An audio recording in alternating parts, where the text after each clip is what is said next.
the interpreter this morning is Chebi Water. And we're going to be going through all the stories that are making headlines in the country this morning, but as well, we're going to be looking at the dailies, that is the Standard and the Daily Nation. After which there was Champions League football yesterday, and we're going to be looking at some of the matches that had some goal thrillers as Real Madrid continued with a dismal performance as they lost in the game that they played yesterday. We're going to be telling you your weather and your morning quote, so stay around for that as well. And now you can engage with us across all our social media channels. That is on Facebook, LinkedIn, WhatsApp, as well as TikTok and YouTube, where you can subscribe to and turn on the notification and be notified wherever we put out a new piece of content. Now, these are the stories that are making headlines in the country. And we started off with the most clueless PS in education. Those are the words of the majority leader of Parliament, Kimani Ichung'Wa, as he blasted Bitok over school crisis. And the National Assembly majority leader, Kimani Ichung'Wa, has lashed out at Education Principal Secretary Julius Bitok, terming him the most clueless PS in the Ministry of Education for allegedly being oblivious of the state of affairs in schools across the country. Now, speaking on the second day of the National Assembly members' retreat in Naivasha, Ichung'Wa highlighted the challenges facing the education sector, including the need for equitable deployment of equitable deployment of resources across the different schools in the country.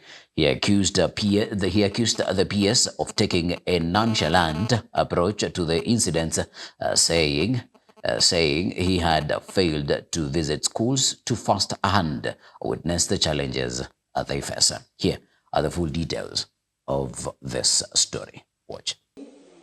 To ensure that the capitation that now will be sent to schools is sent so that those students can learn comfortably. That was the question, Bwana CS. I wasn't talking about the disbursement of funds. I know the funds were already dispersed. I would want the CS to tell this house, when was the last time the ministry disbursed 22,000 shillings to any school in this country?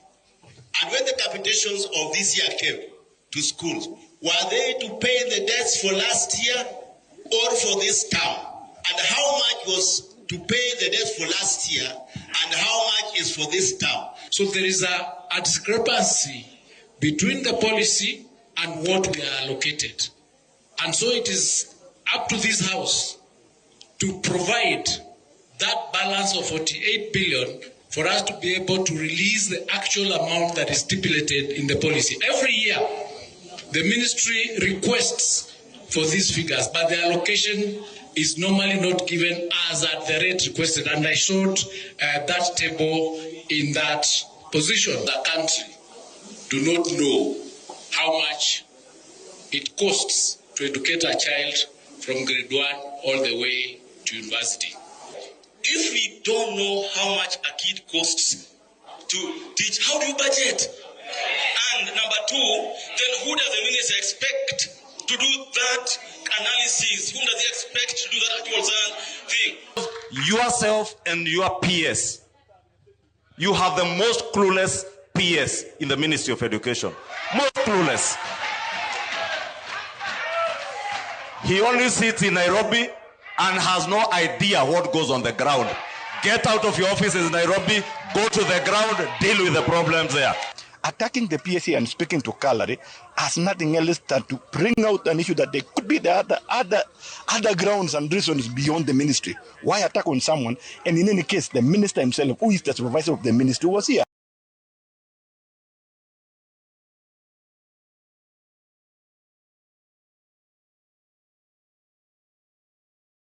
Away from that story now to revealed how Kenyans lost 11 billion in fraudulent SHA claims. And the Ministry of Health is once again under scrutiny following revelations that the country lost approximately 11 billion Kenyan shillings in 6 months in yet another scandal. Now, even after the installation of what was termed as tight procedures and a waterproof IT system to secure HUD and deductions from Kenyan employees, the billions were still siphoned through fictitious surgeries and fraudulent claims by health facilities with the help of SHA workers. Appearing before National Assembly legislators in Naivasha, Health Cabinet Secretary Aden Duale disclosed a new trend where expectant women were forced to undergo surgeries during childbirth, some of which were unnecessary to inflate claims. Now, as part of a crackdown on those involved, 50 medics have been struck off from the list of those with SHA authorization rights. Here are the full details to this story. It's complicated first. It's a surgery, it's a theater. It's 30,000 reimbursement, but normal delivery is 10. And because of greed, it's a social problem. Somebody wants to force a mother to a C-section when she can do normal delivery. But because he's looking at the difference of the 20,000, we found one facility in a county where they told us level 3, they said they are doing C-section. So I walked into that facility and I asked, the governor said that facility cannot do C-section because there's no theater. Lakini siku hizi hakuna wa kusema sukuma, wanasema tu peleka theater, pasua toa mtoto. We want to go back to Sukuma. I have one patient whose dependent children were 381 in Kwale County. And we are giving such patients, we are giving them to the DCI.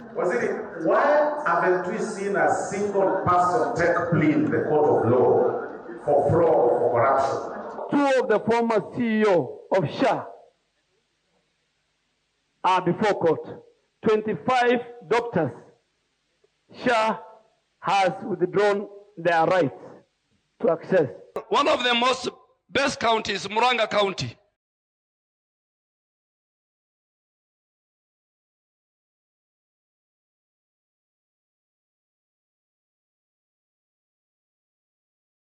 Matters health and now to matters politics as opposition leaders demand overhaul of IEBC election technology over fraud concerns. And opposition leaders now want a total overhaul of the election technology that the election body plans to use in next year's general election. Speaking in Kipipiri, in Nyandarua County, the leaders raised concerns over the renewal of the contract for Smartmatic technology company, insisting that they do not have confidence in the technology firm to handle the country's 2027 general election. Now, opposition leaders have come out guns blazing, questioning the election technology that will be deployed for the 2027 polls. Now, former Attorney General Julius Justin Muturi, who was in the company of the opposition figures in Kipipiri, raised concerns over the renewal of the contract for the technology firm that they claim bungled the 2022 general election. Here are the full details to the story.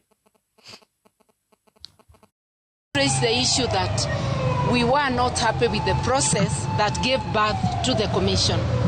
But now that they are in office, they are there to serve all of us as Kenyans. We are all as Kenyans interested in the well-being of this country. The discredited Smartmatic organization, discredited worldwide.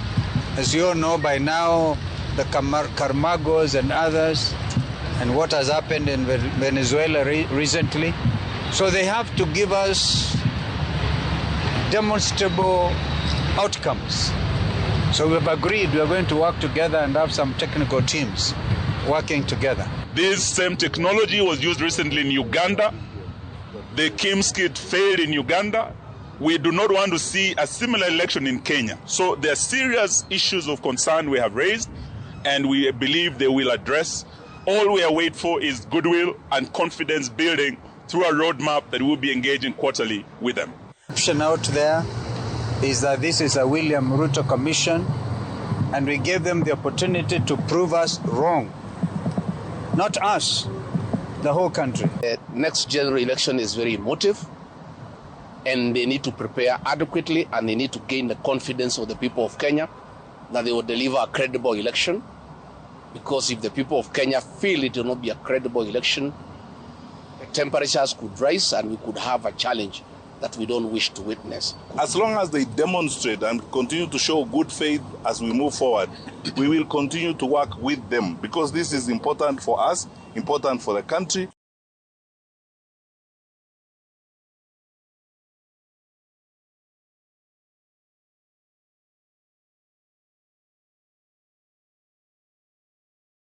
And away from the calls by opposition, and now to outrage over Othaya attack as religious leaders criticize police. And religious leaders have criticized security agencies over what they term laxity, investigating an attack on a church service at Witima SK Church in Nyeri last Sunday by elements that included policemen. Now, SK Archbishop Jackson Ole Sapit says the incident points to a worrying pattern of attacks targeting churches, even as he called for political tolerance. Meanwhile, Interior Cabinet Secretary Kipchumba Murkomen has warned that stern legal action will be taken against planners and perpetrators of violence at political gatherings. Here are the full details to the story. They normally present themselves as good. Stones can be held by anybody and can be thrown by anybody. We don't dispute that. But who threw tear gas in an active worship in the church must be part of our security agencies. A witch doctor from coming to church, even about to deny a politician. You cannot even deny a mandala from coming to church. Anybody try to say, I can deny this person from coming to church, deny this other person, it is unfortunate. Sure. Serikali ambaye tumesimama naye kama kanisa ihakikishe kanisa iko na usalama wa kutosha, sana sana wakati huu wa kuabudu. Tusifanye siasa ya kutafuta goons, tusifanye siasa ya kulingana mawe, tusifanye siasa ya kupigana kanisa. Na mimi naongea kama waziri ya usalama. Tutakufanyia hatua ya kisheria kama wewe utaleta vita kwa kanisa ama kwa mkutano ya mwanasiasa wowote. Haijalishi ni mwanasiasa wa mrengo fulani, siasa yote ambayo ni duni ya kupigana mawe na kupigana mangumi, hiyo lazima ikome.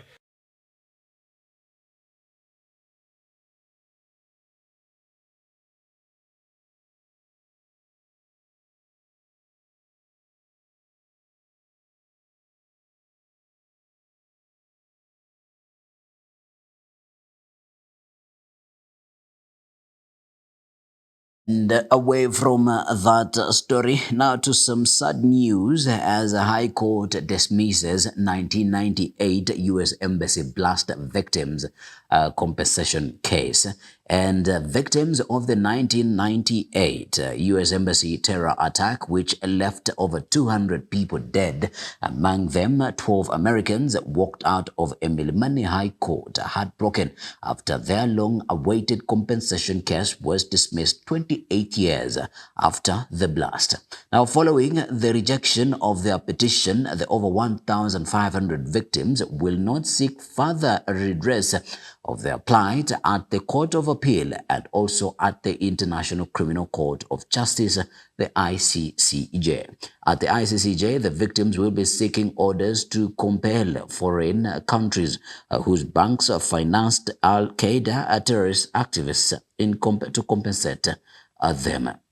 And the judgment was rendered 2 days after a lead petitioner, Reverend Evanson Ndungu Gitu, died, while another victim, George Ngigi Njoroge, said he has cancer, which is at stage 4. Mr. Njoroge alleged the cancer resulted from the injuries he suffered during the terror attack. Reverend Gitu was instrumental in the collection of volumes of evidence presented to the court by Kituo cha Sheria lawyers John Mwariri and Nicholas Mwinde and Dr. John Kiminwa. Here are the full details to the story. The ruling class were affected in this. We could get justice, but now this is injustice, pure injustice in the justice system. We are truly disheartened. For close to 3 decades, these men and women you are seeing over here and elsewhere have been waiting for justice to be served.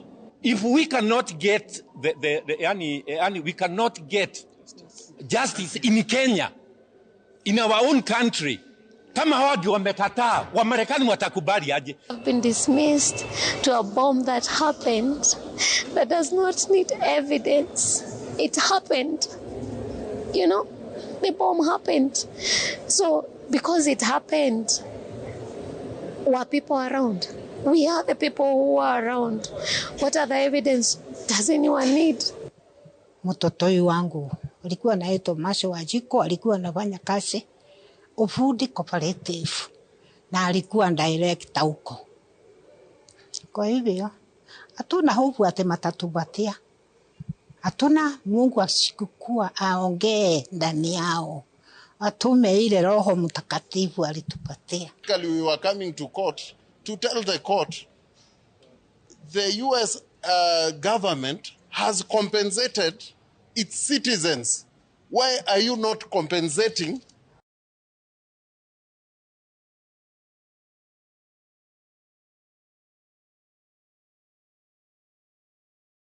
Away from that story, now to woman in alleged poisoning of her 3 children in Mololongo has been arrested. And these are the full details. Members, the suspect was arrested by police officers from Mololongo Police Station on Wednesday. Now, Athi River East Sub-County Police Commander Anderson Mbai said she was arrested along Police Road within the Mololongo Township. Now, Mbai said the suspect has been held at the same police station pending the investigation and autopsy of the dead bodies to determine the causes of death. Here are the full details to the story. Ndiye alinipigia simu kama mimi kuniambia ya kwamba watoto wamekufa. Kujaribu kumuuliza kindani ni nini, hata yeye hakuwa anajua sababu yenye ilifanya ya pipi yake kuua watoto. I was the first person wenye tulipigwa simu immediate tukakimbia kwa scene. So far ni jambo ya kutatanisha. It's been seen sold by pictures and hata wengine unashindwa kulala. Chenye ningeomba serikali yetu wajaribu kutusaidia katika uchunguzi ili tukaweze kujua janzo cha hili jambo. Ndio ikae kama funzo kwa watu wengine wenye wako na mtindo wa kutenda jambo mbaya, ya kwamba watoto ni kama walipewa sumu yenye haijajulikana ni sumu aina gani.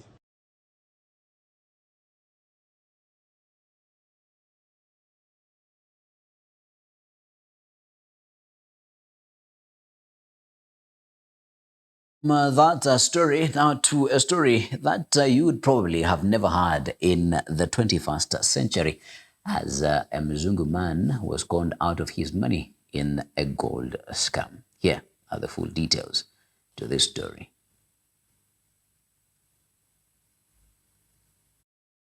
Combinations. Paul Chogo had it's 4 digits to get it open.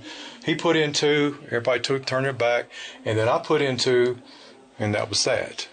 So we come back on the 3rd. So after we agreed to go ahead and do the 150, there was more collateral to be given. And so we went back that evening or the next day, and Collins give us another additional 4 kilograms in a separate box. Agreed on 150. Then after it was all done, they said, well, we can't ship it cargo. You have to hire a jet. And they started talking about a jet. And I thought, well, that's on you guys because we pay for the shipping. So he realized that there was a breach when there was a change in the transportation and breakdown in communication. Well, they give us a real big invoice.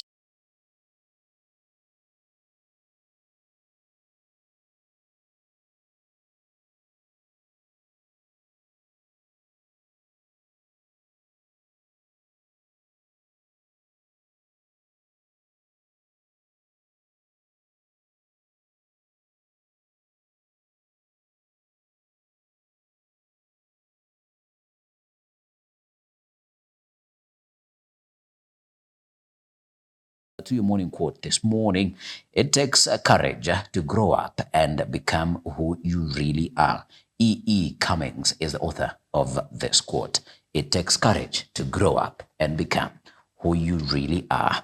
That's your morning breakfast show today. Let us see you tomorrow on Friday as we keep you up to speed with what is happening around you. Good morning.